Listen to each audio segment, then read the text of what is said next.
حدیث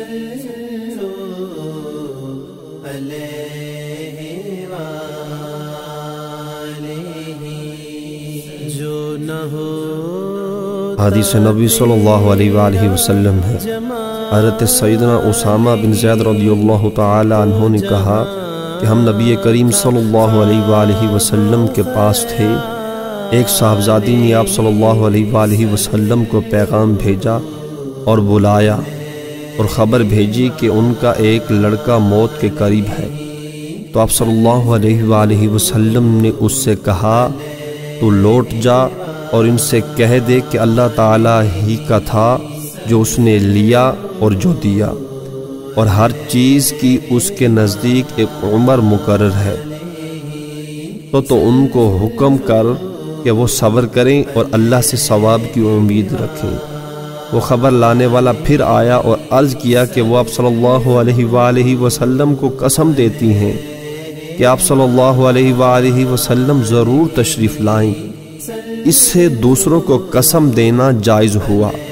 پھر نبی کریم صلی اللہ علیہ وآلہ وسلم اٹھے اور آپ صلی اللہ علیہ وآلہ وسلم کے ساتھ سیدنا سعد بن عبادہ رضی اللہ تعالی عنہ اور سیدنا معاذ بن جبل رضی اللہ تعالی عنہ بھی چلے، اور حضرت سیدنا اسامہ رضی اللہ تعالی عنہ کہتے ہیں کہ میں بھی ان کے ساتھ تھا۔ پھر اس لڑکے کو آپ صلی اللہ علیہ وآلہ وسلم کے آگے اٹھا لیا اور وہ دم توڑتا تھا، گو وہ پرانی مشکیزے میں کھن کھناتا تھا۔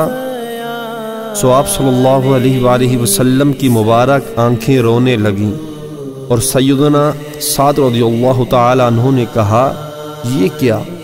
اے اللہ کے رسول صلی اللہ علیہ وآلہ وسلم، یعنی رونے کو صبر کے خلاف سمجھا؟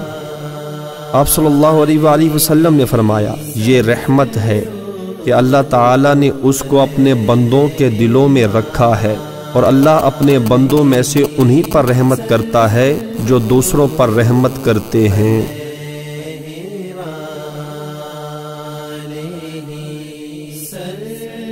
اگر آپ کو ہماری ویڈیو پسند آئی ہے تو اسے اپنے دوستوں میں شیئر کرنا نہ بھولیے تاکہ آپ کے دوست اس سے مستفید ہو سکیں، اور اس طرح کی مزید ویڈیوز دیکھنے کے لیے ہمارے چینل کو سبسکرائب کرنا اور بیل آئیکن پر کلک کرنا نہ بھولیے۔